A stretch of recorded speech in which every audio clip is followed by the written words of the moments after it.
Hi മക്കളെ, അതില്ലേ ഞാൻ വലുതായിട്ട് എന്താ പറയുക ഈ ഒരു രീതിയിൽ നിങ്ങൾക്ക് ക്ലാസ്സൊക്കെ എടുക്കുമെന്ന് അറിയായിരുന്നെങ്കിൽ ഞാൻ ഉറപ്പായിട്ടും എൻ്റെ +1 ക്രിസ്മസ് എക്സാമിൻ്റെ ആൻസർ ഷീറ്റ് ഇങ്ങനെ എടുത്ത് സൂക്ഷിച്ച് വെച്ചേനെ. കാരണം എന്താ വെച്ചാൽ അതിലെ മാർക്കുകൾ നിങ്ങൾക്ക് കാണിച്ചു തന്നിട്ട് എന്താണ് നിങ്ങൾക്കൊരു കോൺഫിഡൻസ് തരാൻ എനിക്ക് പറ്റുമായിരുന്നു. കാരണം അന്ന് എനിക്ക് തോന്നുന്നത് ഒരു വിഷയത്തിൽ പോലും എനിക്ക് എന്ത് ചെയ്തിട്ടില്ല, 50% മുകളിൽ മാർക്ക് കിട്ടിയിട്ടില്ല സെക്കൻഡ് ലാംഗ്വേജ് ആയിട്ടുള്ള മലയാളം വെച്ചിട്ട്.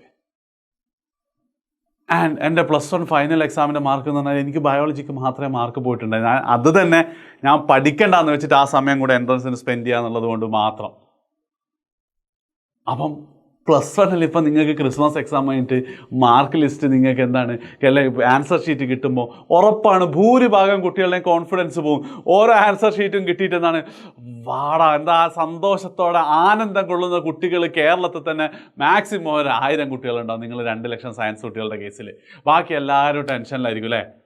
എടാ അതാണ് റിയാലിറ്റി. എൻ്റെ മാത്രം കഥയല്ല, നിങ്ങളുടെ സീനിയേഴ്സിൻ്റെ കേസ് എടുത്ത് നോക്കി. ക്രിസ്മസ് എക്സാമിന് പൊട്ടിയിട്ടാണ് എന്ത് ചെയ്തത് മിക്കവാറും ആൾക്കാർ 500-ൽ 520-ൽ 520 മാർക്കൊക്കെ വാങ്ങിയത്. നിങ്ങൾക്കിപ്പോൾ ക്രിസ്മസ് എക്സാമിൻ്റെ മാർക്ക് കുറയാനുള്ള പ്രധാനമായിട്ട് 2 റീസൺസ് ആണുള്ളത്. ഒന്നാമത്തെ റീസൺ ആദ്യമായിട്ടല്ലേ നിങ്ങൾ ഇതുപോലത്തെ ഒരു പരീക്ഷ എഴുതുന്നത്.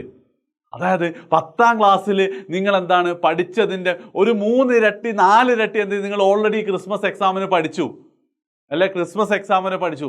അത് ഒറ്റയ്ക്ക് എഴുതാനാകുമ്പോൾ എന്താ ഫസ്റ്റായിട്ട് എഴുതുമ്പോൾ അതിന് പ്രശ്നങ്ങളുണ്ടാവും. രണ്ടാമത്തെന്ന് പറഞ്ഞാലോ നിങ്ങളുടെ എക്സാമിൻ്റെ തലേന്ന് വരെ നിങ്ങൾക്ക് ക്ലാസ് ആയിരുന്നില്ലേ, അല്ലെങ്കിൽ 2 ദിവസം മുമ്പ് വരെ നിങ്ങൾക്ക് ക്ലാസ് ആയിരുന്നില്ലേ. അങ്ങനെയുള്ള ക്ലാസ് ഒന്നും കഴിഞ്ഞിട്ട് എഴുതുമ്പോൾ കിട്ടേണ്ട മാർക്കല്ല ഇത്.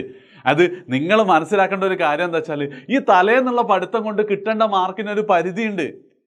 ആ പരിധി എന്താ, നിങ്ങളെ ഫൈനൽ എക്സാമോ ഇപ്പോൾ കിട്ടുന്നതിനേക്കാൾ ഒരു 10-15 മാർക്ക് ചിലപ്പോൾ നിങ്ങൾക്ക് കൂടുതൽ കിട്ടുക, അതിലപ്പുറം പറ്റൂല. പക്ഷേ നേരത്തെ ഞാൻ പറഞ്ഞില്ലേ ക്രിസ്മസ് എക്സാമിന് 50% മാർക്ക് പോലും കിട്ടാതെ എനിക്ക് +1 ഫൈനൽ എക്സാമിലേക്ക് നല്ല മാർക്കിലേക്ക് എത്തിച്ചേരാൻ പറ്റിയിട്ടുണ്ടെങ്കിൽ അതിൻ്റെ റീസൺ എന്താണെന്ന് വെച്ച് കഴിഞ്ഞാൽ ഞാനെടുത്ത എഫേർട്ടാട്ടോ. അതായത് ഞാനും നിങ്ങളും തമ്മിൽ ചെറിയൊരു വ്യത്യാസം ഉണ്ടാവും. കാരണം 10ാം ക്ലാസ് കഴിഞ്ഞ് +1 എത്തുമ്പോൾ ഞാനൊരു വട്ടപ്പൂജയായിരുന്നു. എനിക്ക് 10ാം ക്ലാസ്സിൽ നല്ല മാർക്ക് ഉണ്ടായിരുന്നില്ല. +1 സയൻസ് എടുത്തത് തന്നെ സ്വന്തം വാശിയില്ല, ജീവിതത്തിൽ എങ്ങനെയെങ്കിലൊക്കെ രക്ഷപ്പെടണം എന്നുള്ള ആൾക്കാർക്ക് കാണിച്ചു കൊടുക്കണം എന്നുള്ള വാശിയില്ല. സോ ഞാൻ +1 തുടക്കം മുതലേ പഠിച്ചിട്ടുണ്ട്. പക്ഷെ നിങ്ങൾക്കറിയാലോ ഇപ്പോൾ നിങ്ങൾക്ക് ഫുൾ A+ കിട്ടിയിട്ട് തന്നെ നിങ്ങൾക്ക് എത്രമാത്രം പഠിക്കാൻ എത്രമാത്രം ബുദ്ധിമുട്ടാണെന്നുള്ളത്. എന്താ പറയുക, ഒരു A+-മായിട്ട് വരുന്ന ആൾക്കാർക്ക് എന്തുമാത്രം വ്യത്യാസം ഉണ്ടെന്ന് നിങ്ങൾക്കറിയാം. സോ ആ ഒരു രീതിയിൽ പഠിച്ചിട്ട് ക്രിസ്മസ് എക്സാം ആകുമ്പോഴാണ് ഞാനും നിങ്ങൾ ഒരേ ലെവലിൽ എത്തിയിട്ടുണ്ടാവും, ഇപ്പോഴത്തെ നിങ്ങളും അന്നത്തെ ഞാനും തമ്മിൽ. പക്ഷേ ഇനി അങ്ങോട്ടുള്ള ദിവസം എന്ന് പറയുന്നത് നിങ്ങൾ സീരിയസ് ആയിട്ട് സമയം സ്പെൻഡ് ചെയ്ത് പഠിക്കുകയാണ്. എനിക്ക് തോന്നുന്നു ആകെ ഇനി 90 ദിവസം കൂടെ ഉണ്ടാവും നിങ്ങൾ +1 കഴിയാൻ. സീരിയസ് ആയിട്ട് സമയം സ്പെൻഡ് ചെയ്ത് പഠിക്കുകയാണെങ്കിൽ ഒറ്റ പേടിയും പഠിക്കണ്ട, നിങ്ങൾക്ക് മാർക്ക് കിട്ടും. സാർ അപ്പോൾ എത്ര സമയമാണ്? 3 മണിക്കൂർ.